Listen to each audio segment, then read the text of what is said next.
శుక్లప్రభామిశ్రం అతర్క్యం త్రైపురం మహ బ్రహ్మాస్తకుండికాస్తాం శుద్ధజ్యోతిషరూపిణీం సర్వతత్వమయీం వందే గాయత్రీం వేదమాతరం.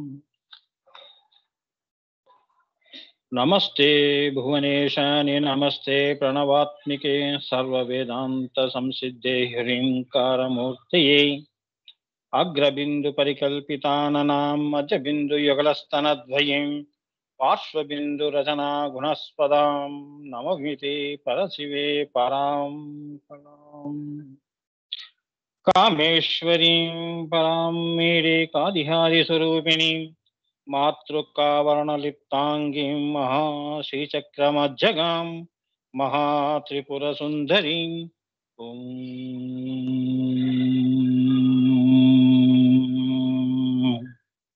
ఓం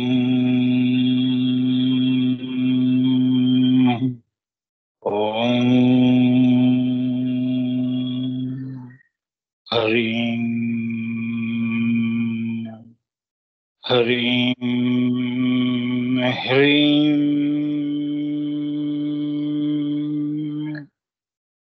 శ్రీమాత్రే నమః. గురుకృపా హి కేవలం, మాతృకృపా హి కేవలం.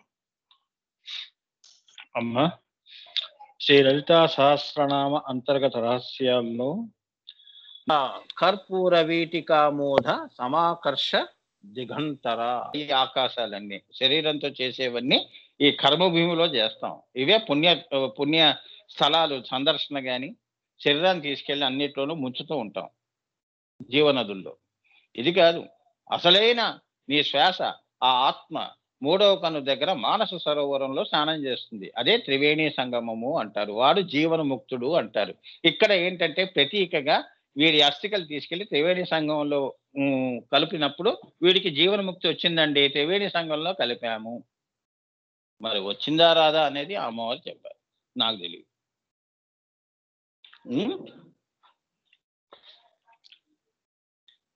యోగులు మునులు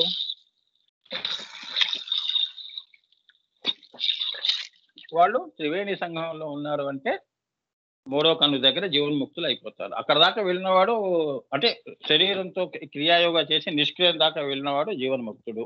ఇది మటుకు అమ్మవారు గురువులు గురు పరంపర చెప్పిన మాట, అది వారి వాగ్దానం. అందుకే నేను first step Kriya Yoga, second step 64 steps అర్హులు అర్హత ఉన్న వాళ్ళకి ఇస్తున్నాను. అది సానుభూతులు కూడా చేసుకుంటున్నారు. ఇంకేం కావాలి? నేను చెప్పట్లేదు కదా, వాళ్ళే చెప్తున్నారు.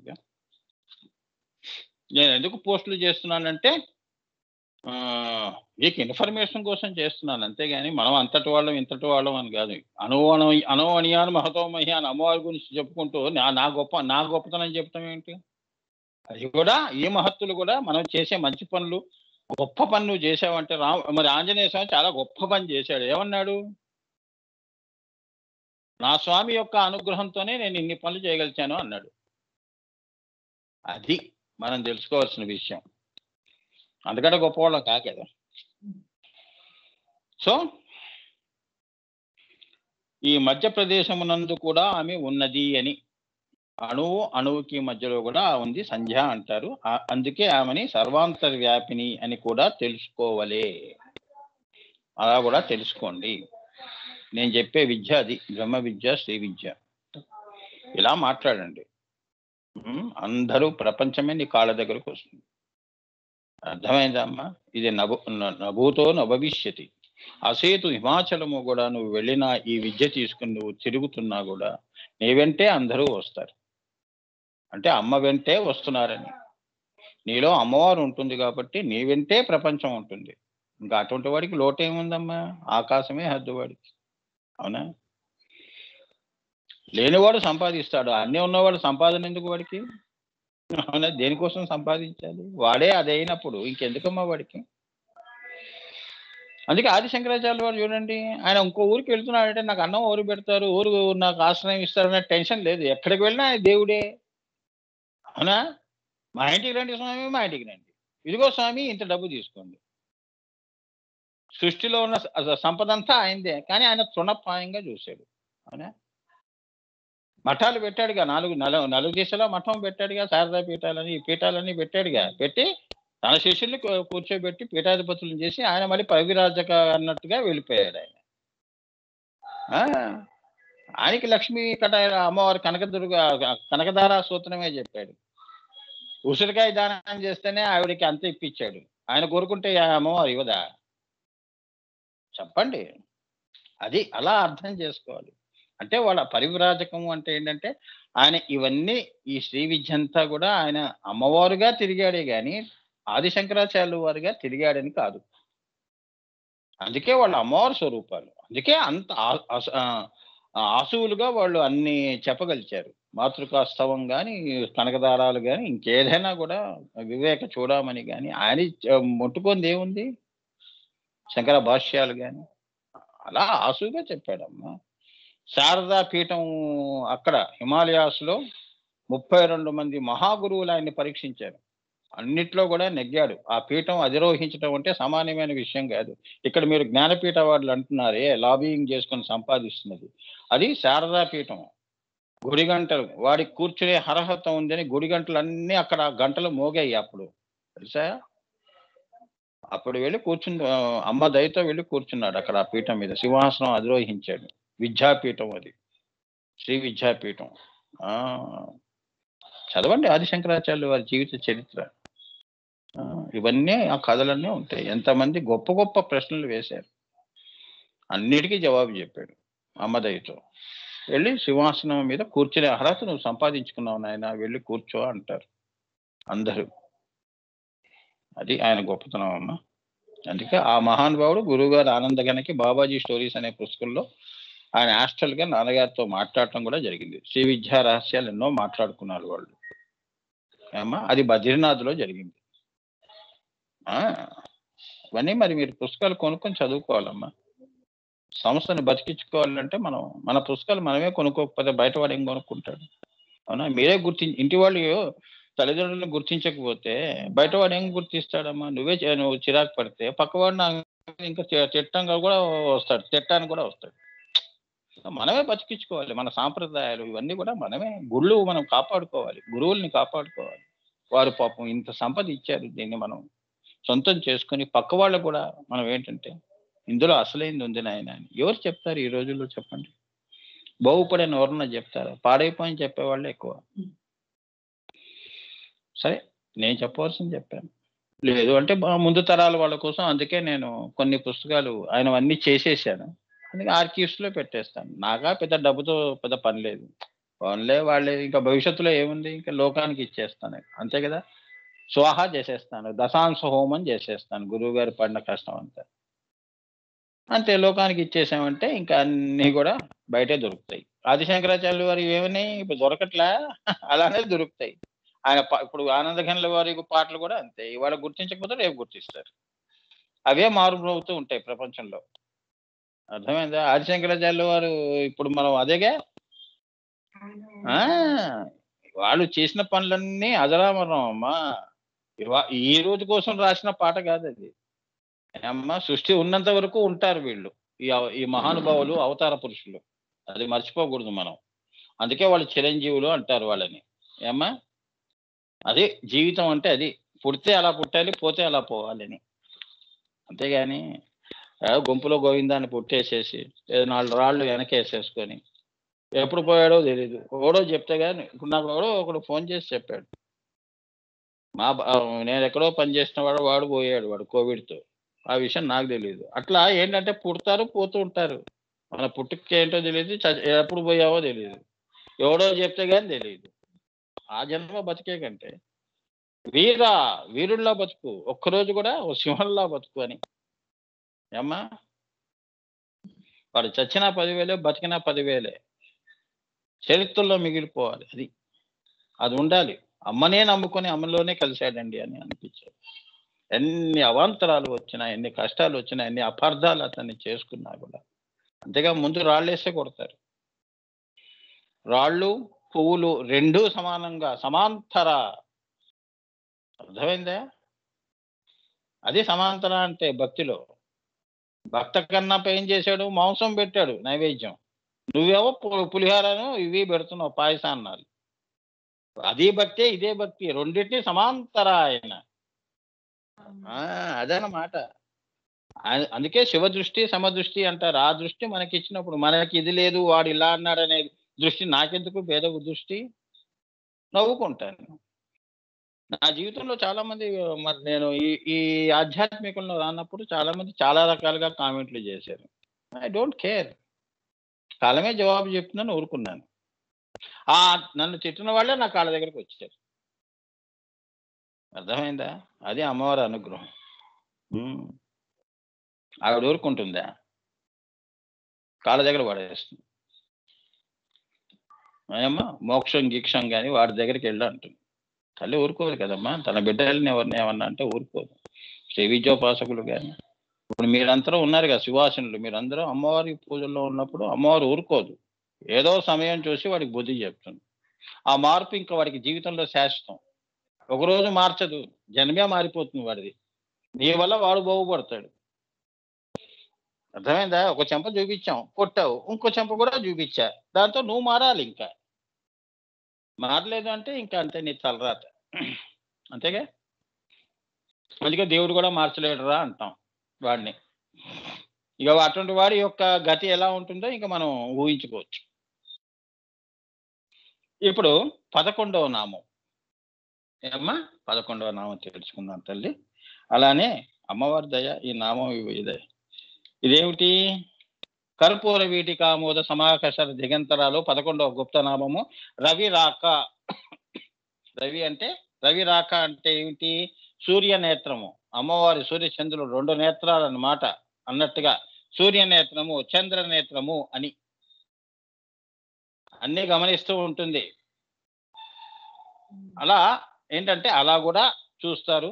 అలానే స్తన్యములు అమ్మవారి యొక్క సైన్యము, స్తనములు అలా కూడా చెప్పేవాళ్ళు ఉంటారు. ఎలా చెప్పినా కూడా అమ్మవారు అందుకే అంటారు, "అరే! నువ్వు భగవంతుడి దృష్టి నుంచి తప్పించుకోలేవురా! ఇవాళ పాపం చేసావు." అంటే అందుకే పంచభూతాలు సూర్యుడే పంచభూతాల సాక్షిగా అంటాంగా. అదనమాట. ఆ తల్లి సూర్య, నేత్ర. ఆవిడే నీవు ఏం చేస్తున్నావో కింద లోకాలన్నీ ఎవరు ఏం చేస్తున్నారో 14 లోకాల్లో అన్ని ఆవిడ వీక్షణలో ఉంటాయి. అర్థమైందా? ఆ ప్రకారంగానే నీ యొక్క కర్మ పరిపాకం అయిపోంగానే నీకు అన్నీ ఇస్తూ ఉంటుంది. నువ్వు కర్మ అనుభవిస్తూ నాకిప్పుడు ఇవ్వు అంటే ఇవ్వదు. అర్థమైందా? అందుకే కాలం కాలం ధర్మం కలిసి రావాలండి అంటుంటారుగా పెద్దలు. అదే కాలము అంటే ఆవిడే అకాలము. ధర్మము అంటే ఆమె ధర్మము, ధర్మి.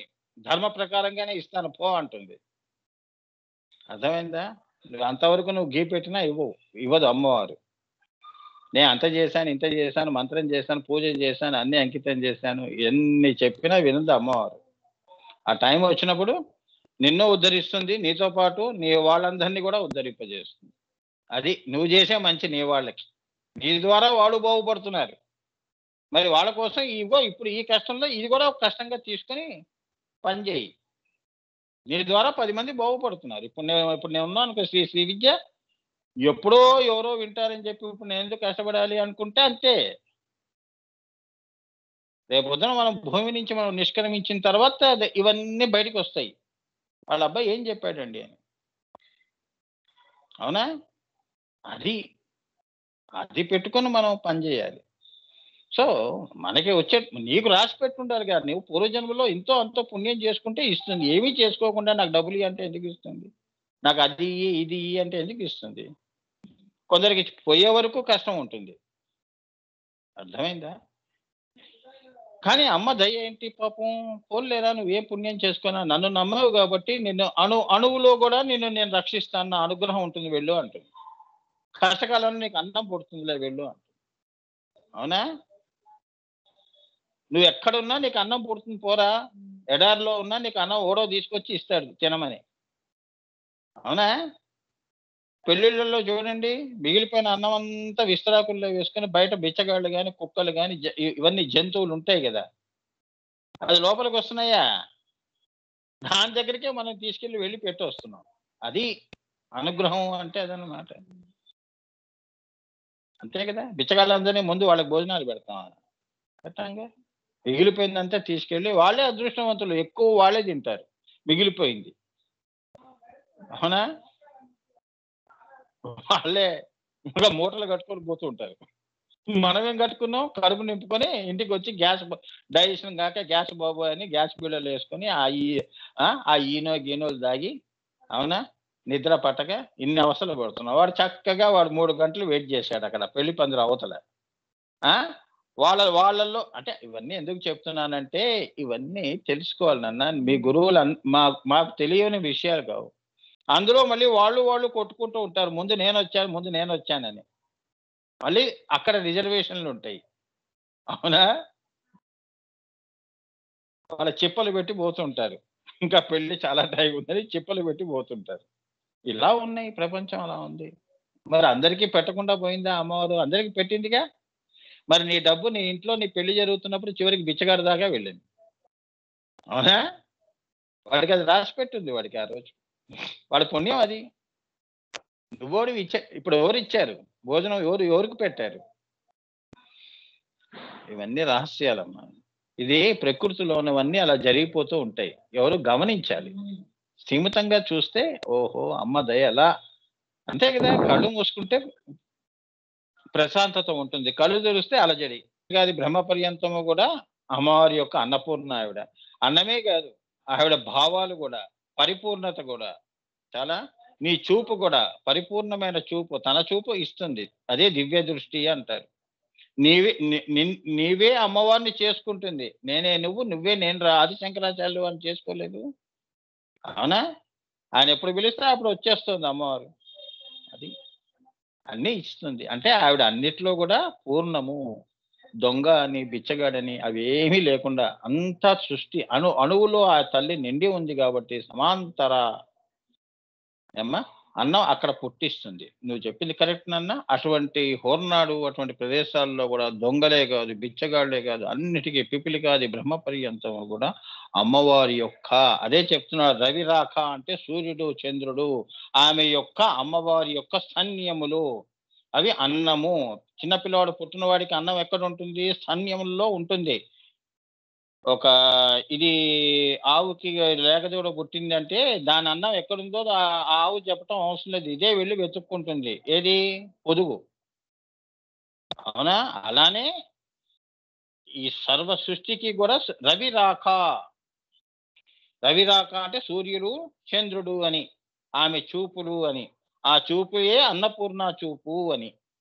ఆవిడ చూపి ఆవిడ చూస్తోంది అంటే నిన్నేమిటి అంతా పూర్ణం చేయటం. అమ్మ అనుగ్రహం ఇవ్వటం. అంటే ఇక అన్నం గురించి ఎందుకురా ఏడుపు?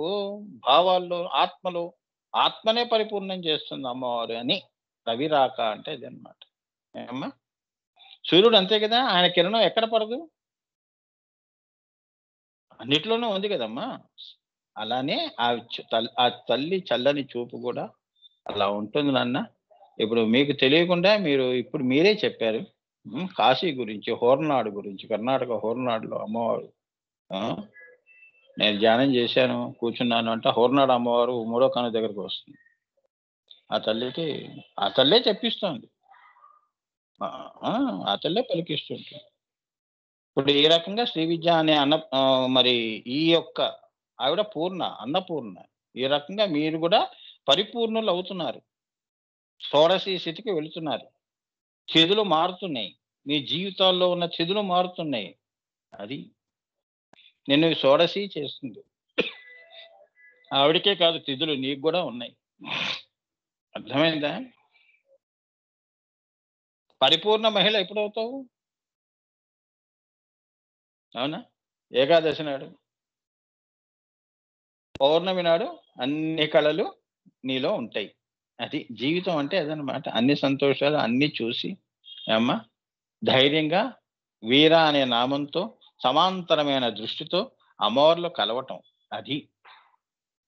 వాడు షోడశి అందుకే అంటారు గదా! ఇంకేమి లేవండి నాకు జీవితంలో. నేను చేయవలసినవన్నీ చేసేసాను. వాడు ధైర్యంగా వెళ్తాడు. వాడికి అక్కడ ధైర్యం తెచ్చుకోవాల్సిన అవసరం లేదు. అది. రవి రాక అంటది.